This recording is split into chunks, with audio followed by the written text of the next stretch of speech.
Essa semana, um assunto que ganhou destaque na imprensa, um candidato conseguiu tomar posse no Tribunal de Contas do Estado da Bahia como homem negro, mesmo após a banca de heteroidentificação do concurso ter afirmado que ele é um homem branco. O caso traz à tona o debate sobre os critérios que são utilizados para definir quem de fato tem direito à reserva de vagas em concursos públicos ou acesso a universidades, por exemplo. No caso do TCE, o candidato negro que perdeu a vaga para o que foi reprovado pela banca de heteroidentificação ingressou com uma ação para que a decisão judicial seja revista. Bom, para falar sobre essa problemática toda, a gente conversa agora com o especialista em heteroidentificação, ele que também é ativista do movimento negro e pós-graduado em Direito Processual Civil, Jorge X, conosco mais uma vez aqui no Issa Bahia. Um prazer recebê-lo, Jorge. Seja bem-vindo. Bom dia. Bom dia, Jefferson. Bom dia, Ernesto. Bom dia a toda a audiência do Issa Bahia. Tem um quê de subjetividade nas bancas de heteroidentificação, o que pode comprometer a legitimidade do processo, Jorge? Não. Há desinformação. As bancas de heteroidentificação é mais um sistema de verificação da aplicação de uma política pública. Eu sempre correlaciono a aplicação da banca de heteroidentificação como as políticas públicas, por exemplo, de BPC-Loas, as políticas públicas previdenciárias. Veja você, Jefferson, a pessoa hoje ela não pode definir que ela queira se aposentar com os 20 anos. Elas precisam cumprir uma série de requisitos que o Estado brasileiro verifica, tempo de contribuição, idade, para assim a pessoa aferir o seu direito. Assim como você não pode chegar e dizer, eu sou negro, tem que ter critérios para se definir como negro. Exatamente. E aí eu te pergunto, é o caso de uma banca de heteroidentificação? Ou seja, não tem nada de subjetivo? Não tem. É um sistema de verificação da autodeclaração da pessoa. O direito de personalidade, ele não foi extinto. As pessoas têm o direito de se declarar o bem que quiser, mas para fins de aferir riqueza e direitos, o poder público precisa... Acesso a direitos como o concurso, por exemplo. Exatamente. O poder público precisa atingir o fim específico. A política de cotas, ela tem um fim específico, a população que é vitimada pelo racismo. Esse papo de dizer, mas na minha carteira de identidade está lá pardo. Na minha carteira de identidade também está pardo. Mas eu seria cínico se fosse dizer aqui que eu sou pardo ou que eu não tenha sido beneficiado pelo racismo ao longo da minha vida. Fui. Exato. Contra a minha vontade, mas fui. Isso não garante. Eu tenho... Na minha carteira de identidade está escrito pardo. Isso não garante nada. Não garante nada, porque palavra não faz fato. Já pensou se tivesse um erro na minha carteira, na minha certidão de nascimento, dito lá que eu sou branco? Será que aquelas palavras registradas no registro civil mudaria a realidade? Se fosse assim, seria, né? No caso desse candidato que conseguiu a vaga no TCE, ele visto como um branco, mas se dizendo negro, ele conseguiu, me parece, uma declaração médica afirmando que ele tem características... Ele pode ficar moreno se tomar sol, né? Que fica bronzeado facilmente. Agora, aí há de se questionar. Se uma banca diz que não, ele não passou pelos critérios de avaliação, mas aí chega um atestado médico e diz o contrário. Jefferson, mais uma vez estamos aqui. Uma polêmica vem à tona por conta do famigerado exame de escala de Fitzpatrick. Como é que é?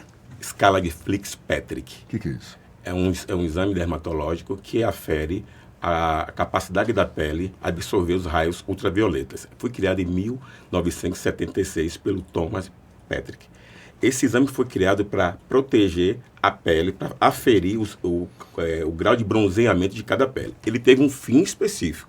Não foi para definir a identidade racial do candidato. A escala de Fitzpatrick visa proteger a pele dos raios ultravioletas. É útil você escolher o fator de proteção solar. Exato. Proteger do sol, repito, proteger do sol e não do racismo. E aí, eu já escrevi um artigo sobre isso, já falando que a necessidade do Poder Judiciário criar o posto de perito em heteroidentificação racial. Mas por que isso?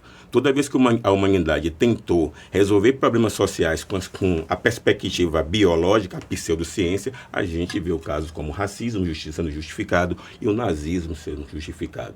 Então, esse artigo foi publicado para provocar o Poder Judiciário a não não mais remeter o litígio entre a autodeclaração do candidato e a hétero para o médico definir, dermatologista, para aferir um atestado. Não é ele que tem que aferir esse atestado. Não, é uma questão sociológica e não médica. E esses critérios, eles já estão definidos. Existem marcadores. Exato. Que chegaram, foram obtidos por consenso, não? E que marcadores são esses? Eu hoje administro uma unidade de memória mais importante do Brasil, que é o Arquivo Público da Bahia. E é muito bom você estar nesse espaço de memória, porque você percebe que esses ciclos polêmicos da sociedade não são novidades. A definição de marcadores raciais, eu trouxe aqui uma certidão, é um passaporte de escravizados. E engraçado que aqui no passaporte de um escravizado de 1870 está falando dos marcadores raciais dos candidatos. 1870. Eu gostaria de ler. Aqui fala que o chefe da província, né, doutor Antero Cícero, consegue passaporte do africano liberto, natural da África, profissão de negociante. E aí vem os marcadores raciais desse africano liberto. Idade 40 anos, estatura alta, cabelo carapa, que na verdade é crespo, testa alta, sobrancelhas fina, olhos pardos, nariz não está definido, boca regular, barba pequena, fisionomia de cor preta. Isso foi em 1870. A história se revela novamente, e é bom que se diga isso, que fica parecendo que é uma criação do movimento negro. Assim como eu correlaciono a política de heteroidentificação com uma verificação de todas as políticas públicas. Minha Casa e Minha Vida, Bolsa Família, todas essas políticas, o poder público tem a obrigação de verificar se as pessoas que são beneficiadas estão sendo atingidas. A heteroidentificação também é mais uma política pública. Agora, Jorge, a gente tem visto esse tipo de situação desse cidadão que, por esse caminho, quis entrar no concurso do TCE. A gente teve recentemente o caso da candidata que agora foi empossada na Faculdade de Medicina, também da a situação da UFBA. Análoga, né? E a impressão minha, ou parcela da população não negra está se sentindo encorajada a fazer esse desafio e esse debate por esse viés de eu também sou negão, eu sou pardo, que é uma maneira de afrontar o princípio das cotas. Exatamente. Por dentro, inclusive, né? Exatamente. Existe muita desinformação. E o pilar disso tudo é que o branco não é racializado. O que é que acontece? Você tem um degradê de tipos de negros, moreno claro, até chegar a um negro retinto como eu.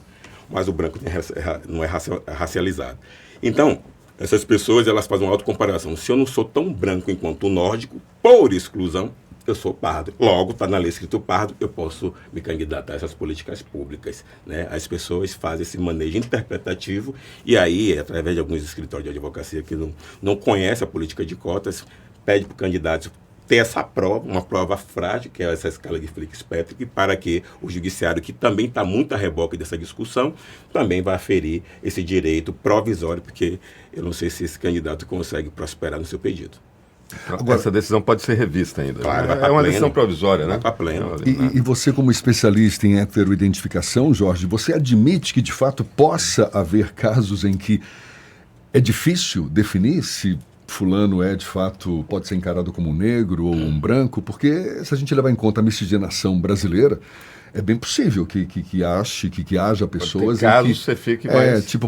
eu não sei se eu posso classificá-lo como negro ou como branco. Há casos assim também. Há casos assim, mas também tem disposição legal que orienta. A ação direta de constitucionalidade número 41 fala, em caso de zona cinzenta, aprova o candidato.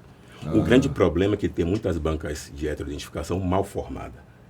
Pense você uma organizadora de concurso público, contratar especialistas, né, militantes que têm esse conhecimento, e veja quanto é a hora desse militante, desse especialista, em contraponto, se fazer um curso de 2 horas e colocar a pessoa para decidir a vida das outras. É aí que entra o problema das péssimas avaliações de heteroidentificação, não alegando a todas. A propósito, como é que um heteroidentificador, esse é o termo, como é que uma pessoa se qualifica para ocupar uma posição numa banca? Existem cursos para isso. Eu participei de vários. A Universidade Federal da Bahia é referência nessa formação, a Escola Superior da Administração Pública também, e a gente vai se capacitando. E é muito bom que a gente se capacite, Jefferson, por conta nossos viés. Eu sou de Salvador. A minha percepção das relações raciais, eu tendo a pesar a mão quando avalio o candidato. sem um treinamento. Com o treinamento, você consegue perceber que as relações raciais se estabelecem no território. O que eu quero dizer com isso? Uma pessoa que pode ser considerada parda, negra em Curitiba, se ela vier para Salvador, ela pode ser considerada como branca. E está tudo bem. Quantas pessoas do Brasil se acham branca quando chega na Europa, nos Estados Unidos, ela descobre que ela é latina, que ela não é branca tão assim. Então isso está tudo bem, isso é um efeito que acontece do racismo relacional no planeta. Então a gente, com esse treinamento, a gente consegue tirar os vieses da cultura, que aqui no Salvador é muito forte. Então com isso eu não peso tanto a mão, porque eu tenho essa percepção através dos treinamentos que as relações raciais é que determina o Agora, racismo. como a gente já tem a lei de cotas bastante consolidada, embora mais recentemente alguns segmentos questionem dessa forma, né? É um questionamento prático, não é só retórico, né? Toda banca que realiza concursos que são também alcançados pela lei de cotas, não deveria ter regularmente uma banca de heteroidentificação?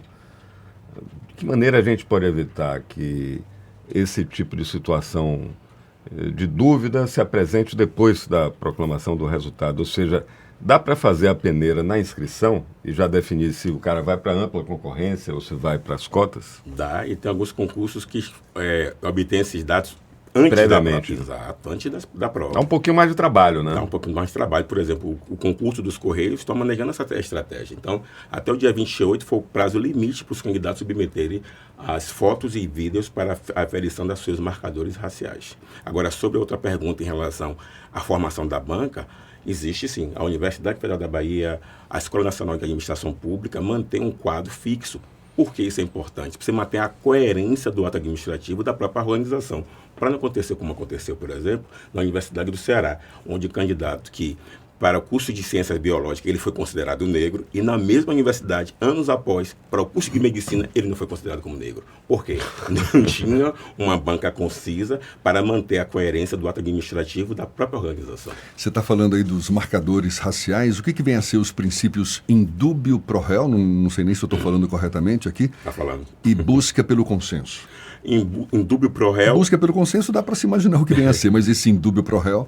Foi aquilo que você falou. Nos casos de incerteza, você dá... A tal zona cinzenta... Você dá posse o exercício, você dá o direito, porque há uma dúvida em relação ao réu. É um termo do direito criminal. Em caso de divergência, dá o direito ao réu. Indúbio pro réu. Na dúvida, aprova, exatamente. E busca pelo consenso é quando há o consenso ali Exatamente. entre os integrantes da banca. Exatamente. E isso depois de passar pelos marcadores raciais. Isso. A gente verifica, né, os marcadores raciais, que são a cor de pele, a textura de cabelo, que vai de liso, ondulado, crespo e encaracolado. E os marcadores raciais, o tipo de nariz, se os lábios ele tem projeção labial para ficar a aparência bicuda, se os lábios são volumosos, a cor dos olhos, são os marcadores raciais que a gente verifica na banca de heteroidentificação. É bom informar que banca de heteroidentificação não define identidade racial de ninguém e também é proibida de interpelar o candidato do tipo, por que você se considera negro? Quando a banca maneja essa estratégia, ela está atingindo fortemente o princípio da dignidade humana e aí abre um fronte para o Poder Judiciário, com a ação reflexiva, de forma a bater no mérito. E a gente orienta as bancas nesse sentido para que façam uma banca humanizada, somente verificando os marcadores raciais. Quais são as abordagens que costumam ser, digamos, mais bem aceitas pelos integrantes das bancas? A abordagem é bem simples, Jefferson. Um integrante senta diante de uma banca composta geralmente por 5 ou 3 pessoas, para não haver empate. A pessoa faz uma autodeclaração para registrar o ato administrativo que ela, de boa fé, quer concorrer às cotas. Ela fala, eu, fulano de tal, me autodeclaro uma pessoa negra de pele preta ou de pele parda. Acabou. A gente agradece, a pessoa sai da sala, ou a gente tem um procedimento como a UF, que é bem bacana, que humaniza, tem uma sala de acolhimento, e no final pode ser franqueada essa pessoa a se manifestar. E eu acho isso muito importante dentro da lei de cotas. Por quê? Franquear o candidato a se manifestar. Porque imagine, a pessoa tem alopécia, a pessoa tem vitiligo universal. São patologias que inibem os marcadores raciais dessa pessoa. Como é que em uma visualização de heteroidentificação, eu vou saber que aquele cara que está com a cabeça raspada fez de propósito para esconder o cabelo. Ele tem alopecia, ele tem uma patologia. Então, são questões que a gente franqueia o candidato para ele dizer, olha, eu tive um problema, eu tive um problema de saúde, que eu tive que fazer uma cirurgia no maxilar, eu tive um problema de um acidente de carro, que tive que fazer uma cirurgia no meu nariz. E essas questões são importantes para a banca ser justa. Porque se você pune um candidato que tem uma patologia, porque essa patologia inibe naquele momento, olha, um candidato que passou a vida toda com os marcadores raciais, teve um problema de pele, como aconteceu com uma candidata que teve vitiligo universal, ela ficou toda branca. É justo que a banca penalize essa pessoa pela sua patologia, que ela não tem culpa? É por isso que é interessante franquear no final da banca se há alguma questão que o candidato gostaria que se manifestar, e nesse momento a gente faz justiça. Agora, a gente tem quantos... Porque a gente está vendo aí a necessidade de criação de um especialista, quase que uma profissão. Não chega a ser exatamente uma profissão. Como é que a gente classifica isso, Jorge? Porque é preciso ter um contingente considerável de pessoas capacitadas para fazer a heteroidentificação, disponíveis aí para toda sorte de concurso que tem, ou seleção. Às vezes não é concurso para trabalho, mas o Enem, por exemplo, né, para as universidades que trabalham com as cotas. Que vem por aí agora. A gente tem heteroidentificadores capacitados, qualificados, em número suficiente para dar vazão a todos esses processos seletivos, Jorge? Eu julgo que não, mas eu não diria que precisaria ser uma profissão. Precisaria, sim, capacitar técnicos para aferir os marcadores raciais no espaço e tempo daquela localidade. Ou seja, tem que ter experiência e formação nessa área, não é? O que é o caminho formativo para um heteroidentificador? Uma pessoa que trabalhe, que tem experiência nas relações raciais.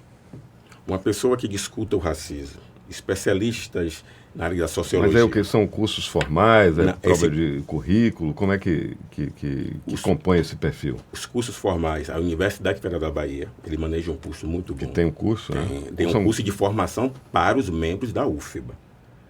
Específico para a universidade, né? Não, para os membros da UFBA, que afere a política de cotas na UFBA. A Escola Nacional de Administração Pública também abre vagas para essas pessoas que queiram se capacitar para ser membro de banca de heteroidentificação. Não basta ser só militante do movimento negro, você precisa ter um treinamento para que a sua avaliação se aproxime do caso concreto. Até para ser justo, não ser... Porque o militante, naturalmente, ele vai pesar ali no sua visão de mundo. Para o caso do TCE, por exemplo, o concurso do TCE, em tese, caberia ao TCE essa responsabilidade de criar uma banca de heteroidentificação capaz de exercer esse papel. Exatamente. Se o TCE não tiver um quadro, né, de especialistas, de pessoas com essa vocação para ser membros de banca, que o TCE contrate empresas, que essa empresa mantenha a política e a ciência da heteroidentificação para que mantenha a coerência dos atos administrativos daqui para diante. Porque o perfil desses avaliadores vai impactar diretamente na consistência dessas decisões. Uma orientação importante, Jefferson, é que nas bancas de heteroidentificação é importante ter uma pessoa da sociedade civil.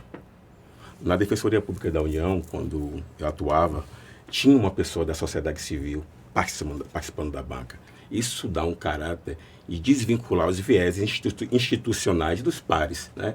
Porque se eu estou em um ambiente institucional e eu vou avaliar os meus pares, inevitavelmente que os vieses podem acontecer. Tem alguma contaminação. Exatamente. Aí, né? Pode rolar. E casos como esse do TCE comprometem a credibilidade de um sistema de cotas como esse que a gente vê e que dá certo em muitos casos, mas aí coloca-se em xeque, a opinião pública acaba metendo o bedelho também, né? Você sabe o que eu acho mais interessante? Na aplicação do direito à população negra, essa aplicação é fragilizada. Veja que quando é para entregar o direito à população negra, isso deveria ter uma robustez tamanha. Essas pessoas deveriam ser bem pagas para atrair as melhores sinapses, para garantir que a prestação do serviço público seja entregue. E aí você vê na saúde, na educação, quando é para entregar o direito à população, há uma fragilidade institucionais. Então, você vê os grandes concursos, como vai ter agora o CNU, o Acesso Gran Rios, por exemplo, destinou 1.000 caracteres para que os candidatos pardos e negros que perdessem na prova se manifestassem no seu recurso administrativo. 1.000 caracteres é um parágrafo. Um parágrafo. Entraram com ação, a recurso da heteroidentificação, para que essa condição fosse ampliada, o seu direito de ampla resposta. E não se limitasse o Ministério Público atuou e hoje o CNU, o recurso terá caracteres ilimitados. Então, quando é contraprestação para a população, é uma fragilizada. Quer dizer, o movimento negro lutou para chegar ao Supremo, criar política de cotas, que isso deu um trabalho intelectual, né, da nossa ancestralidade. Muita luta, né? Muita luta. Na hora da entrega dessa política pública, aí fragiliza, aí você vê bancas de organizadoras privadas, com os currículos precisam ser disponibilizados. Pessoas que fizeram um curso de relações raciais de 2 horas. Essas pessoas vão decidir os destinos de juízes, promotores, desembargadores, de analistas, de técnicos. Porque para a banca, nessa hora da prestação, ele faz de qualquer jeito. Há que de garantir que a parte mais importante seja dada com muito profissionalismo, e o que não está acontecendo hoje, né? Essa é a crítica que eu faço. É o mínimo que se espera, né, Jorge? Exatamente. Muito bem, o assunto é bom e a gente tem que estar sempre, claro, metendo o dedo na ferida, porque interessa a grande parcela da nossa população, e sempre que tiver algum caso semelhante, a gente vai estar falando aqui, sim, claro. Mas olha, muito obrigado, Jorge X, que é especialista em heteroidentificação, ativista do movimento negro, pós-graduado em Direito Processual Civil. Sempre bom conversar com você, Jorge. Muito obrigado. Bom dia. Igualmente, Jefferson. Igualmente, Mark. Beijo. Mais próximo pode convocar que estamos aqui provocando o Poder Judiciário que crie o posto de perito de heteroidentificação. Remeter para o médico dermatologista é uma ação a lá, lombrosiana. Obrigado. Dessa, eu vou bater um papo com o desembargador Edivaldo Brito. Já bati. Você já foi lá bater na porta dele? Já falei com ele. A gente teve uma formação na UFBA, a gente estava nos corredores, eu estava falando essa discussão. Eu escrevi esse artigo, enviei para ele. Falei, Brito tem compromisso com essa causa desde os tempos Tem. de Ministério Público, né, que ele vem do MP. Né? É um grande aliado. Com certeza. Maravilha, Jorge. Muito obrigado mais uma vez. Agora 7h52.